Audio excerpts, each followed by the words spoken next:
My fellow Americans, my name is John Mark, and I am making this video to announce to you an extremely important event that has the potential to change the course of America's history and solve our problems in this country for the people, all the people.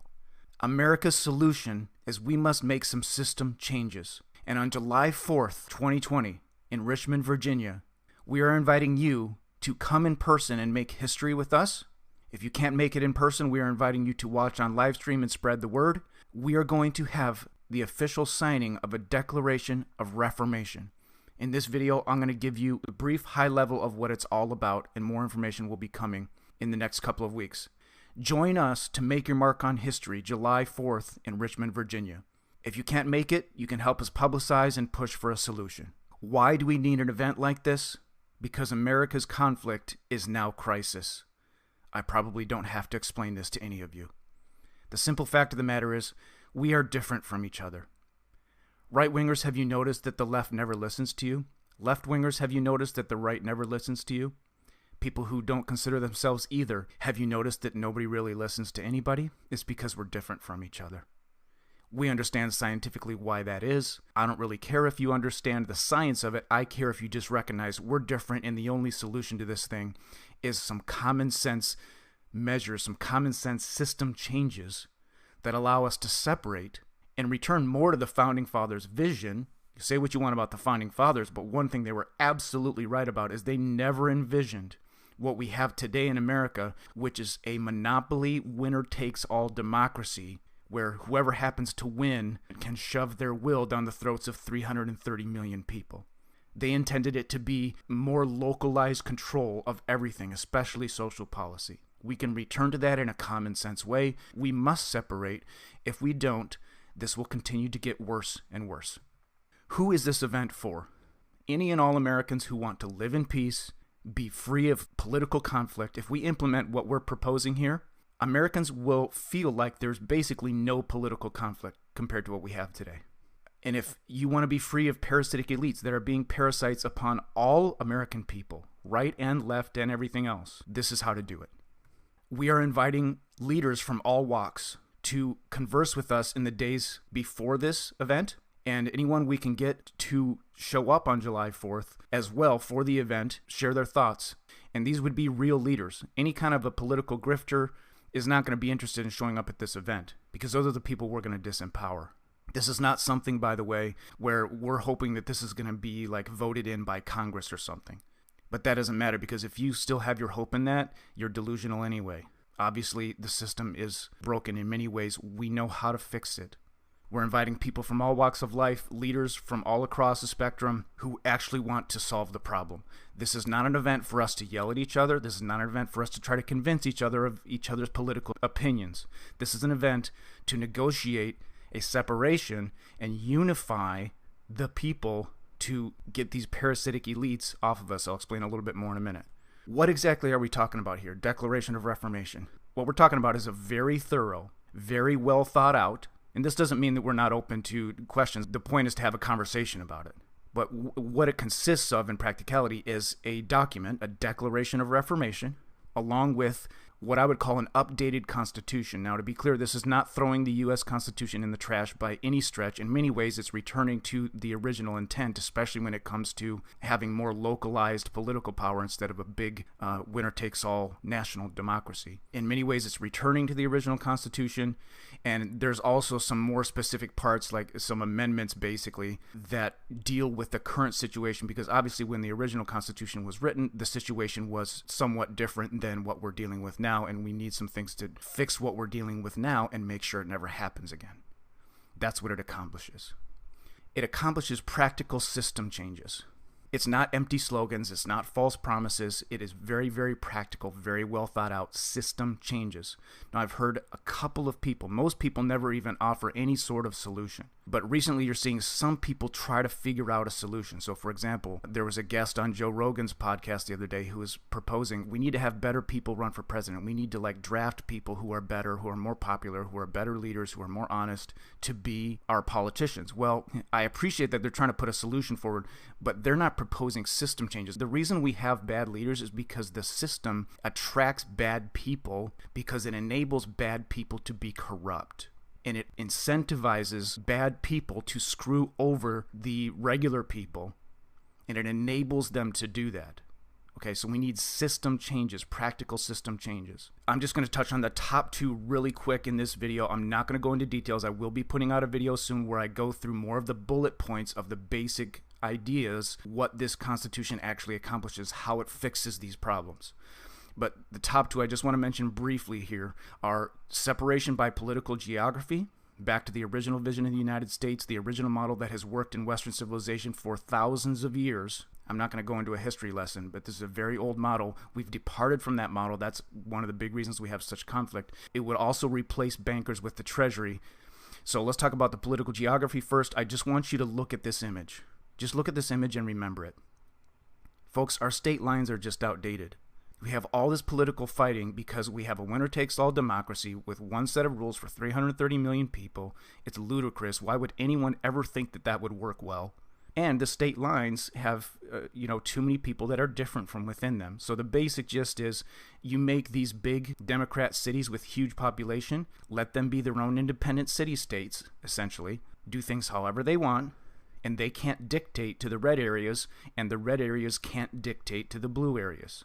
And if you want to have, you see some of this light red and some of this light blue, there can be all sorts of variety in the way people run their local areas. This updated Constitution has a very common sense and very clever way of allowing people to form their own polities and do things their own way. And that's fantastic because then you can have different strokes for different folks instead of fighting. And it also creates competition. Whoever runs their place the best is going to get the best people. And if you want to form a local polity and not let anybody else in, you can. And a lot of the self-sorting in America has already happened. People who are living in the red areas want to live in the red areas and vice versa. And you have some people who live in the suburbs. It's kind of mixed. So the self-sorting would continue and maybe accelerate a little bit. You say, well, it's kind of inconvenient. Well, inconvenience is better than blood. That's your choice, America. That's what it's coming to. The system has significant flaws in it that will end up with a lot of people getting hurt because there's no other way to resolve the conflicts in the current system. We must change the system. We know how to fix it. So the benefits of this will be drastically reduced political conflict because it's going to happen one of two ways, folks. Either the left wing is going to get on board with the right wing. By the way, we are right-wingers who are putting this forward. We make no bones about that, but we are not trying to convince you to think like us. We are trying to say, let's join together, throw off these elites, fix this system so we can all be happier and separate. And by the way, it's very hard for me to not get into details because I know people have questions immediately. This is very, very well thought out. We would keep the military at the federal level to protect the landmass. If San Francisco wants to try to bring in Chinese troops, there's going to be a war. So we head this off in the Constitution and say, you can't do that. It is in all of our best interests. This is going to be great for business. Civil war is not good for business. Every business except for bankers should be absolutely jumping up and down for joy about this. An actual solution. So we're going to have drastically reduced political conflict. It will actually feel to people like there's virtually no political conflict compared to today. You will have less fear, you will have more control over your life and actual practicality because you won't be one of 330 million people trying to affect a national level election, and you will be able to live around people that are like you and that want to live like you, and you as people who want to live a certain way will be able to live that way without somebody else trying to shove their will down your throat. The benefits of replacing bankers with the Treasury is you can pay no interest on your mortgage or on your car. There is no reason you should be paying interest on your mortgage on your car. I am not going to go into this. The only thing I'll quickly say is this is a long battle in American history. The Founding Fathers said, do not let bankers bring money into existence. If you're going to manage your money supply, do it without bankers. There was back and forth battles. In 1913, the bankers won. It's very easy to reverse. We can, all the people together, get rid of the system that fleeces us all. And every other business, by the way, will benefit massively other than bankers. Come make history with us on July 4th. If you are able to attend in person, every single person that comes in person is valuable. And you will be able to sign the Declaration of Reformation. You'll be able to see conversations with leaders, and this is going to be live streamed on my YouTube channel and other channels as well. We want to have more than one channel in case there's a problem with one of them. Where? Richmond, Virginia. This is a symbolic location. It's a strategic location. I'm not going to go into why we chose that location. Some people are asking, where exactly in Richmond?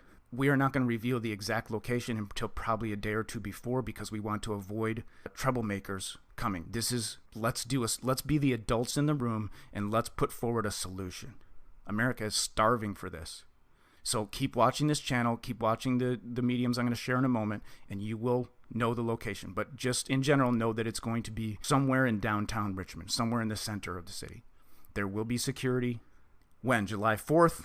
Some people say, when should I arrive? If you can get in July 3rd, like the evening of July 3rd, that'd be great. The events are going to be on July 4th. It may start in the morning, so you want to get there July 3rd. I plan to live stream the event on this channel, John Mark on YouTube. If you want to read the Declaration and the Constitution, I will put the link to a website dedicated to this in the top comment. There's a small chance that I might not have the web link. I will put it in as soon as I have it, and I will definitely share it in future videos as well, and on these other resources. Briefly, who's the brains behind this? Who actually wrote this Reformation and Constitution? The majority of it was written by a man named Kurt Doolittle, who's a very successful tech entrepreneur who sold companies. You know, he wasn't born rich. He started and sold companies. At least one of his companies he sold to Microsoft. He's got a lifelong track record of planning things and bringing them to fruition. Every company he started, he says, I knew exactly what company I was going to sell that company to before I started it. He's a genius, level IQ. He's a very successful leader with a very successful track record, but he's also self-admittedly kind of nerdy. And this is exactly the type of person that we need to be the brains behind this thing.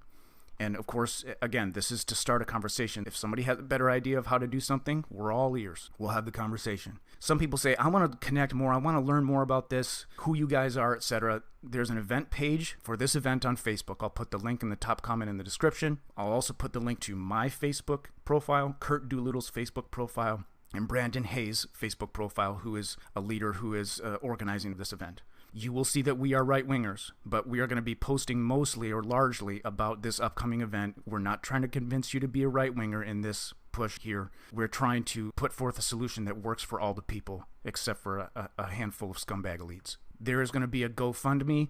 I may not have the link at the exact moment that this video comes out. As soon as I get it, I will put it in the top comment in the description of this video. There will be expenses. If you want to donate to that, you can. We'll provide a link for you. Before we close out, a couple of objections that we hear. Some people say, well, it might not work. You'll hear right-wingers, for example, say, well, the left wing might not listen to this. They might not want to go for it. Well, that's true. They might not. All sorts of things could happen. It might not work. But it's still valuable, and I would even say essential, to put this forward. It's like if you're in a canoe and you're about to go off the edge of a waterfall, and you only have one last-ditch attempt to save yourself from going over that waterfall, you don't know 100% that it's going to work, but you better darn well try. Because if you don't, you're going over that waterfall. It's the same exact thing in America. This is a last-ditch attempt by some adults in the room to save America from a lot of pain and make us all happier, except for, like I said, a few scumbag elites that nobody likes anyway. Some people say it's impossible to do. I'm not going to go into that. It's just false. The one thing I will say is if you start getting into this and see how well thought out it is, the people who are capable of putting forward a solution like this that's so well thought out are also capable of figuring out how to bring it to fruition. That's all I'm going to say on that. It is not impossible. The elites are a very small number of people compared to the people. This is where it's headed, folks. Either the left is going to join with the right against the elites, or the right is going to just take care of the thing by themselves and do whatever the heck they want. You say, I don't know if it's going to get to that. Listen, the people who are putting this forward have been making correct predictions about this stuff for years. And when somebody predicts the future accurately over and over again, they know how the world works. They understand. We understand this stuff. It is inevitable if we do not try something like this. And we can explain scientifically why it is.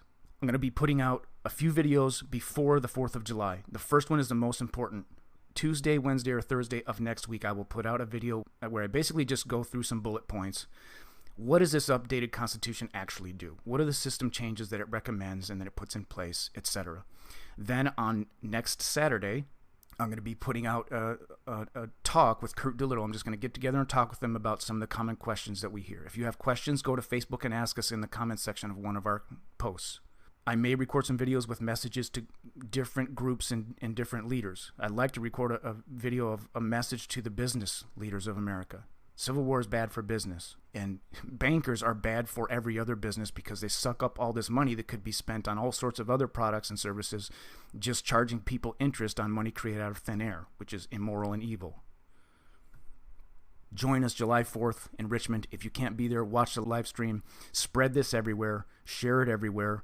This can, and I believe will, change the course of American history. I'm going to close with a video by a YouTuber named In Truth Victorious. It's a 2-minute video. It's a beautiful introduction sharing the vision of what it could look like in America.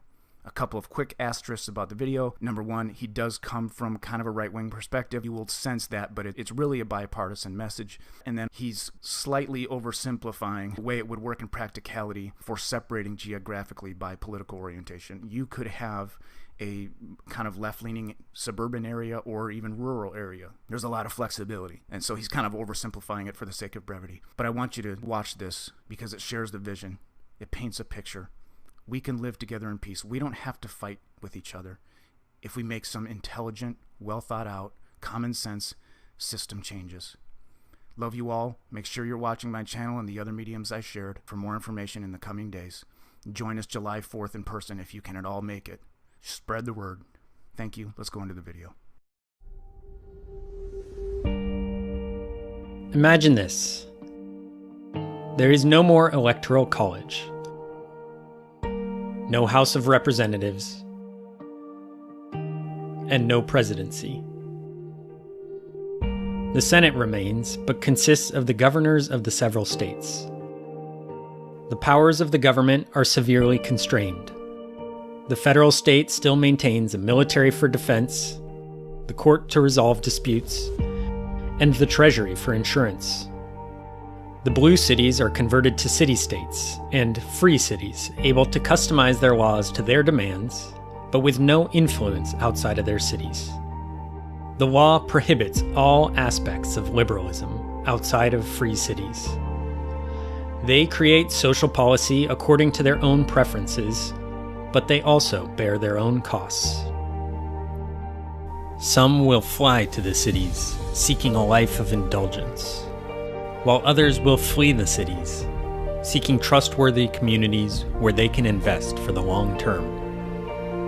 This makes a small number of dense city-states dedicated to hyperconsumption, hedonism, and slums, and a large number of sparsely populated territorial states dedicated to families and high-trust commons. The costs of hyperconsumption are contained. The power of the federal government is returned to we the people. No more struggle for the power to rule over each other. This is possible. We have the solution.